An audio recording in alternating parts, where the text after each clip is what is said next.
आइए दोस्तों, आपका स्वागत है नई दिशा क्लासेस बाय दीपक सर में।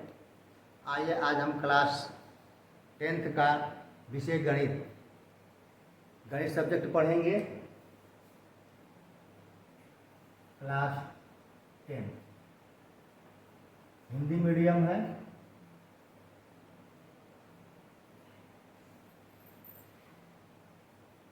और जो आपका लेसन है पार्ट 1 परिचय पढ़ेंगे। तो सब्जेक्ट है परिचय।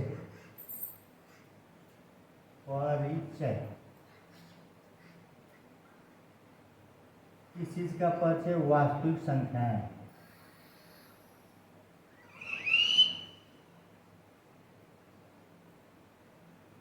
वास्तविक संख्याएं के बारे में हम जानेंगे।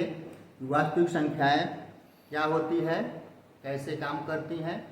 दोस्तों, वास्तविक संख्याएं 2-3 चीज़ों पे काम करती है। 3 इसमें क्या होता है? 3 स्टेप होते हैं। इस 3 स्टेप को अगर जान जाते हैं तो आप वास्तविक संख्याओं को निकालना जान जाएंगे। तो आइए हम वास्तविक संख्याएं के बारे में जानते हैं। पहला आपका हेडिंग होगा वास्तविक संख्याएं। वास्तविक संख्या। वास्तविक संख्याएं किसे कहते हैं? वास्तविक संख्याएं वो संख्याएं होती हैं जिसमें परिमेय भी होगा और अपरिमेय भी होगा। परिमेय और अपरिमेय संख्याओं के शामिल होने को हम वास्तविक संख्याएं कहते हैं। इस वास्तविक संख्याएं में आपको परिमेय और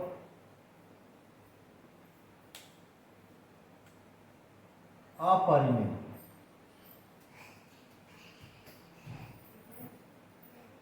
परिमेय और अपरिमेय संख्याएं क्या होती हैं? शामिल होती हैं। परिमेय और अपरिमेय संख्याएं शामिल होती हैं तो उसे हम वास्तविक संख्या कहते हैं। इसमें मैंने बताया था कि वास्तविक संख्याएं 3 स्टेप पे काम करती है। तो पहला स्टेप है इसका। जो पहला स्टेप है इसमें जो होता है परिमेय और अपरिमेय संख्याएं दोनों शामिल होती हैं, उसे हम वास्तविक संख्या कहते हैं। दूसरा स्टेप क्या होता है? इसमें दूसरा स्टेप होता है कि जो वास्तविक संख्याएं होती हैं, जो हमारी वास्तविक संख्याएं होती हैं, इस वास्तविक संख्याओं को हम संख्या रेखा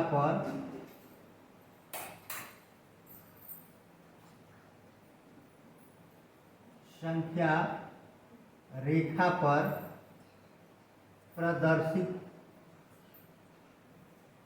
कर सकते हैं। कहीं कहीं लिखा होगा प्रदर्शित किया जा सकता है और कहीं कर सकते हैं। ये वास्तविक संख्याएं संख्या रेखा पर प्रदर्शित की जा सकती है। ठीक है। जैसे अगर हम मान लेते हैं एग्जाम्पल के तौर पे, यह एक सीधी रेखा भी कही जाती है, अर्थात संख्या रेखा प्रदर्शित भी कर सकते हैं। मैंने एक यहाँ पे एक सीधी रेखा खींचा और जो इसमें यहाँ पे शून्य लगाया। जब हम इसके इस तरफ जाते हैं, देखिए इस तरह है, अगर हम इस तरह होते हैं तो हमारा बायां और ये हमारा दायां। तो बाएं की तरफ अगर बढ़ते हैं तो प्लस होता है और दाएं की तरफ इधर हमारा बायां होता है और इस साइड में हमारा दायां होता है। अगर दाएं की तरफ बढ़ते हैं तो हमारा माइनस होता है। जैसे -1 बाएं की तरफ जा रहे हैं तो +1 +2 +3 +4 ऐसे करके आगे बढ़ेंगे। जैसे ही हम शून्य से इस साइड में अर्थात कि दाएं साइड में आएंगे तो ये हमारा माइनस में हो जाएगा। -1, -2, -3 और -4 ऐसे करके इन्फिनिटी तक जा सकते हैं हम, ठीक है। और ऐसे करके हम इधर भी इन्फिनिटी तक अर्थात अनंत तक जा सकते हैं। और एक बात इसमें है कि इस रेखा को हम जितना चाहें उतना बढ़ा भी सकते हैं, इधर भी बढ़ा सकते हैं और इस साइड भी हम इसको जितना चाहें उतना बढ़ा सकते हैं, ठीक है। अब देखिए तीसरा पॉइंट इसमें क्या हुआ। एक तीसरा पॉइंट इसमें क्या होता है, तीसरा पॉइंट यह होता है कि यह संख्या धनात्मक और ऋणात्मक दोनों होती है। जो वास्तविक संख्याएं होती हैं वो धनात्मक भी होती हैं और ऋणात्मक भी होती हैं। यहाँ लिख देंगे कि जो वास्तविक संख्याएं होती हैं यह धनात्मक भी होती है, धनात्मक और ऋणात्मक, धनात्मक और ऋणात्मक दोनों होते हैं,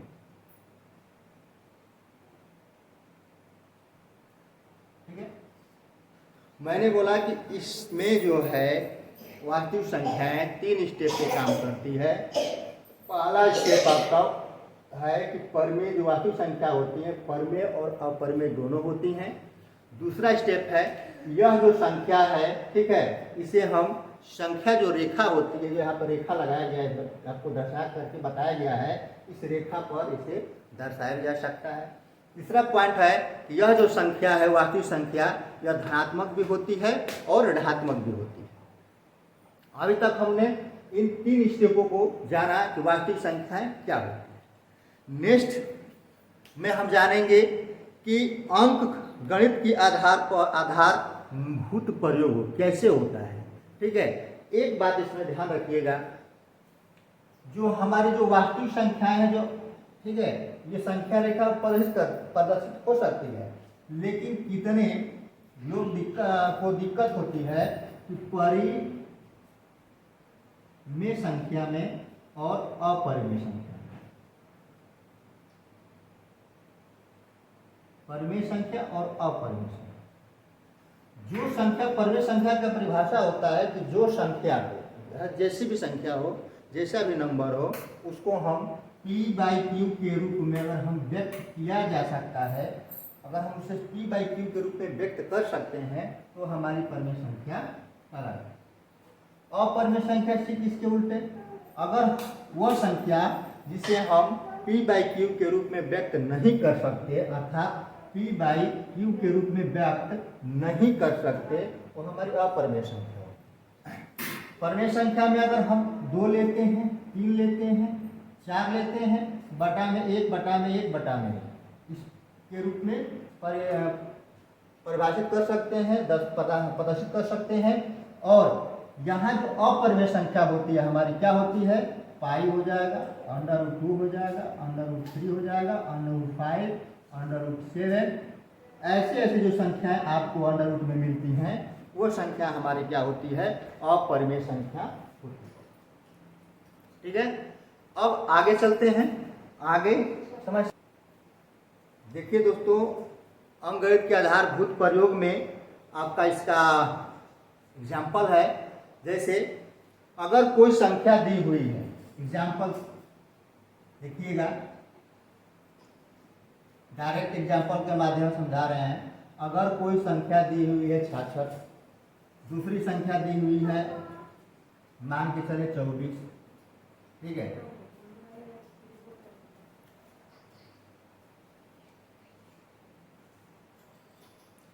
दूसरी संख्या दी हुई है 24। इसका परिभाषा क्या होता है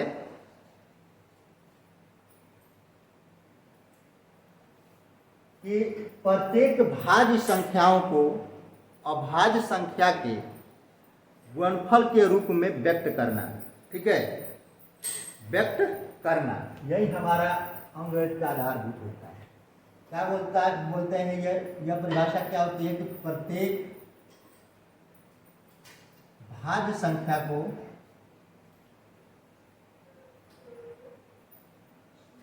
अभाज्य संख्या के गुणनफल के रूप में व्यक्त करना, व्यक्त किया जा सकता है, व्यक्त किया जा सकता है। जैसे एग्जाम्पल के तौर पर समझाना चाह रहा था, आइए समझते हैं। इसका हम गुणनफल करेंगे 66 का, 2 बार जाएगा, 3 बार जाएगा और 11। इसका क्या निकला 2 2 24 का अगर हम विखंडन करेंगे 2 बार 2 बार 2 बार 3 आता, अर्थात निकल के आया 2 2 2 और 3। ठीक है, ये हमारा निकल करके सामने। ठीक है, जैसे अगर हम इसको मिलान करते हैं, मिलान करेंगे, देखिए ये वाला चीज मिल रहा है, ये भी मिल रहा है, लेकिन बाकी सब नहीं मिल रहा। इसी अगले क्रम में चलते हैं, एक आपका निकल के आता है HCF और LCM, HCF और LCM। HCF और LCM को कैसे हम ज्ञात करते हैं? तो दोस्तों, ज्ञात करने का तरीका बिल्कुल यही है। अगर हम इसी को एग्जाम्पल के तौर पे उठा लें, देखिए HCF,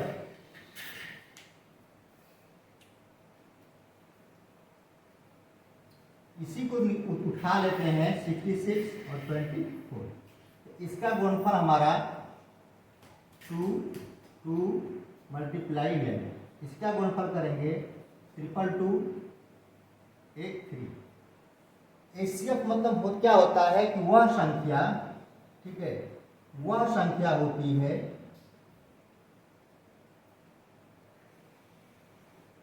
जो दोनों संख्याओं में, ठीक है, मिलती हो।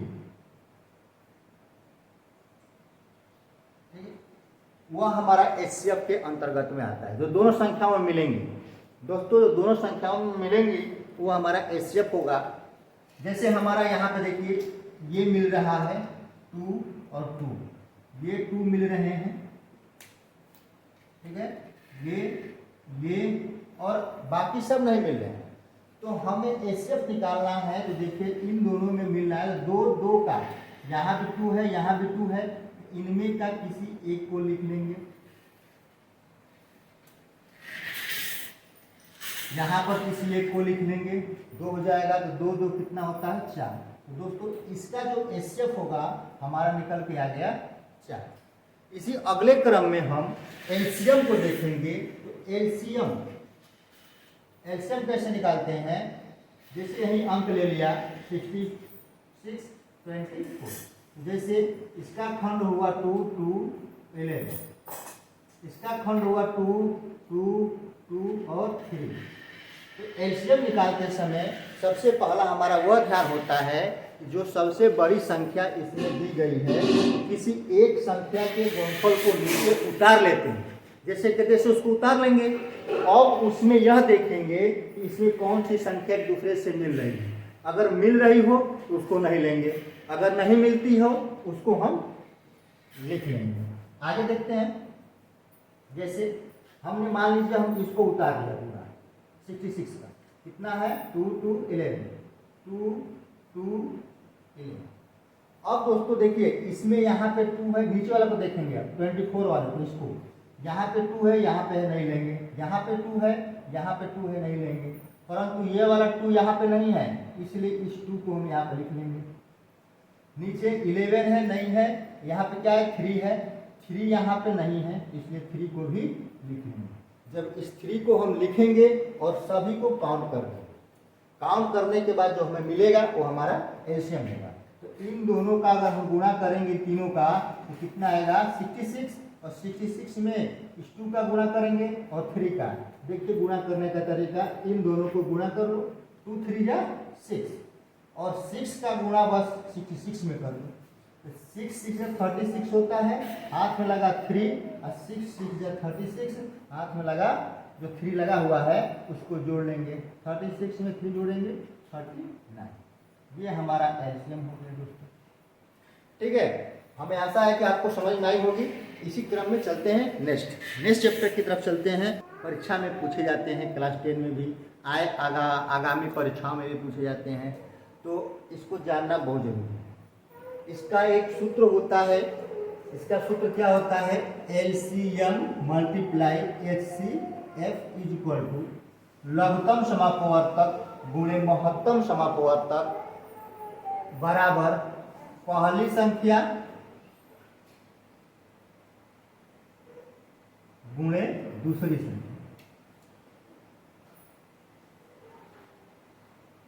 ठीक है, यहाँ पे ये सूत्र होता है। यह सूत्र जो है दोस्तों बहुत ही इम्पोर्टेंट है, अच्छा रोल अदा करता है।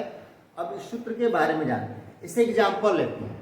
अगर मान लीजिए एग्जाम्पल में अगर हम पहली संख्या 66 मानते हैं और जो दूसरी संख्या है, यहाँ पर ध्यान दीजिए, एग्जाम्पल में हम लेते हैं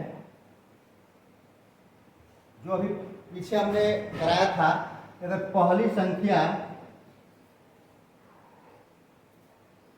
66 ले लेंगे 66 और दूसरी संख्या जो हमारा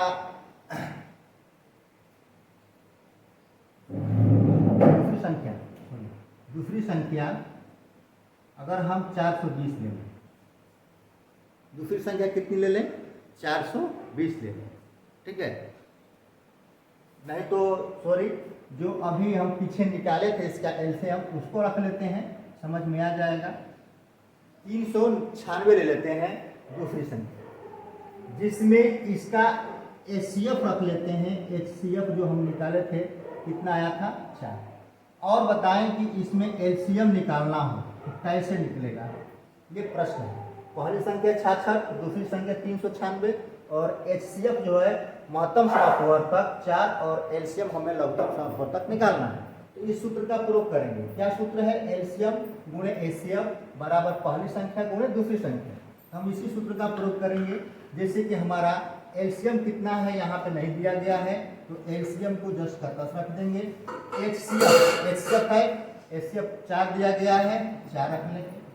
पहली संख्या 66 तो पहली संख्या रखेंगे 66, दूसरी संख्या गुणे दूसरी संख्या कितनी है, 396 तो रख लेंगे 396। एलसीएम यहाँ से निकल जाएगा दोस्तों, कैसे, एलसीएम बराबर 66 गुणे 396 बटा में यह आ जाएगा 4, हो जाएगा 4 से अगर हम काटते हैं कितना, 4 9 36, 4 9 36 कितना आया है, 66 गुणे 99। ठीक है,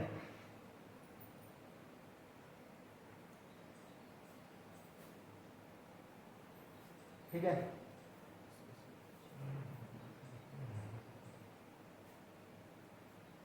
सिद्ध करो कि √2 अपरिभाषित संख्या है। यह सवाल अक्सर बच्चों को परेशान करता है। आइए हम इसको सिद्ध करते हैं।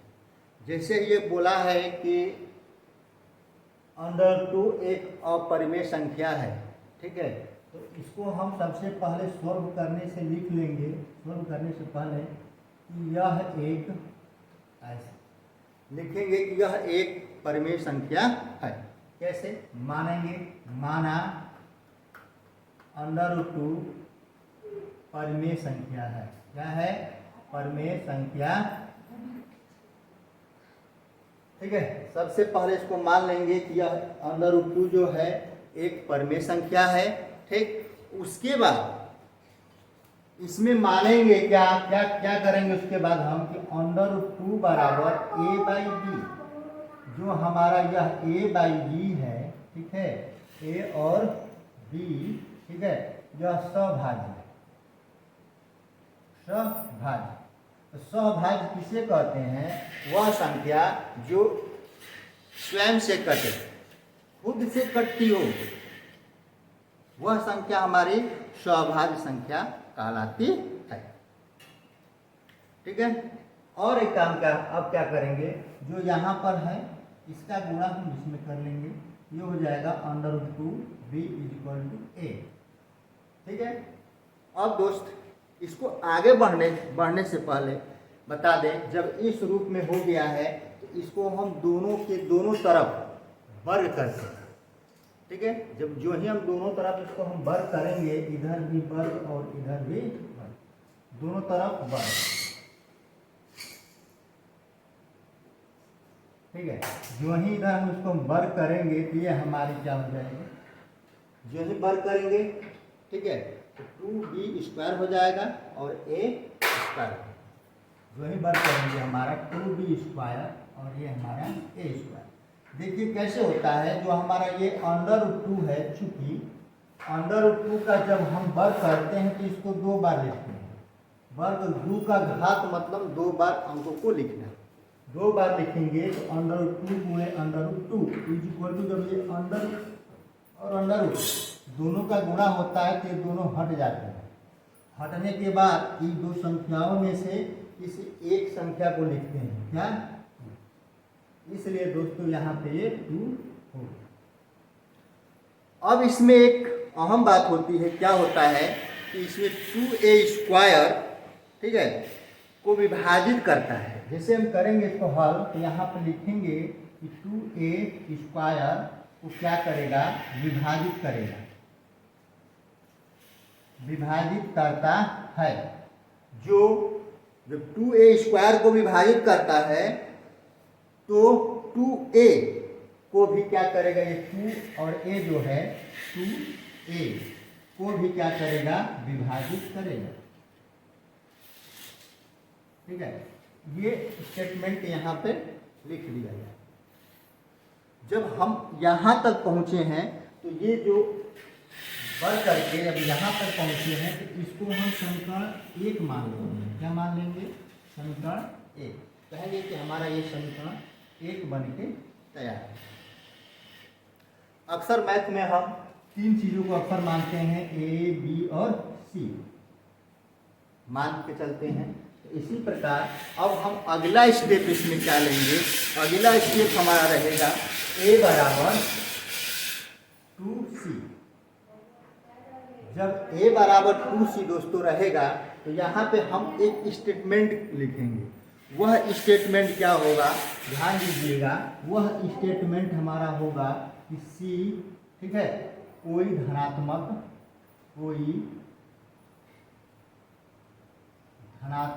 ठीक है, स्टेटमेंट हमारा रहेगा कि c कोई धनात्मक क्या है, पूर्णांक है।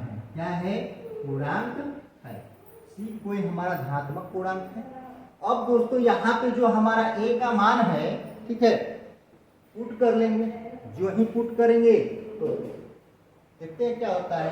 एक बात यहाँ पे ध्यान रखने की बात है, जब पुट करने के लिए हमें यहाँ स्क्वायर वर्ग है ना, तो वर्ग होना चाहिए।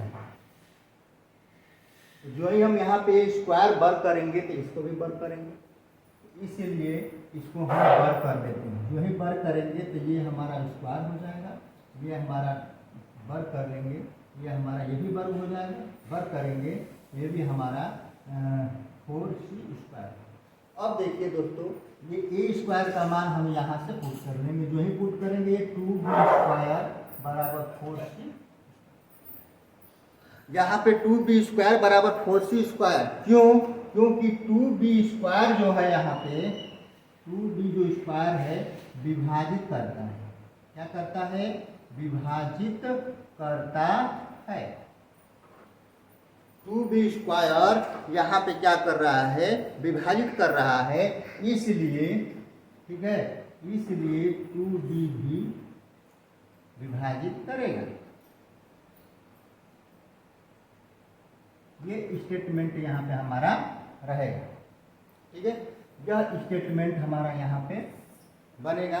अब देखिए 2 से 2 कट गया, यहाँ बचा b² = c 2c²। ये हमारा दूसरा नंबर का समीकरण है। अब यहाँ पे बात यह आती है कि दूसरा नंबर समीकरण हमको मिल गया। बात यह आती है कि 2 समीकरण हमें चाहिए, एक समीकरण यहाँ मिला है और एक समीकरण यहाँ मिला है, दो समीकरण।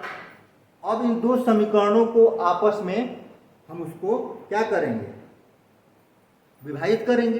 देख लेते हैं, विभाजित करते हैं। लिखेंगे क्या, इस समीकरण एक, जो हमारा समीकरण है, समीकरण एक व समीकरण दो, दोनों जो दिया गया है, ठीक ना, दो से क्या होगा, समीकरण एक और समीकरण दो से क्या होगा, 2a और b दोनों का विभाजित किया जाएगा। दोनों को विभाजित करेंगे, 2a, ठीक है, 2a और b, 2a और b दोनों को विभाजित करें, विभाजित करेगा, ठीक है। जब ये दोनों विभाजित करेगा तो हम यहाँ पे लिखे हैं क्या कि अपरिमेय संख्या है, लेकिन दोस्तों यहाँ पे तो ये दोनों को ये क्या कर दे रहा है, विभाजित कर दे रहा है। जब ये विभाजित कर दे रहा है तो इसलिए यह हमारा जो है √2 अपरिमेय संख्या हो जाएगी। किस कारण होगी, यह विरोधाभास के कारण। कैसे, विरोधाभास, ठीक है। लिखेंगे स्टेटमेंट में, यह विरोधाभास हमारी गलत कल्पना के कारण, यह विरोधाभास हमारी गलत कल्पना के कारण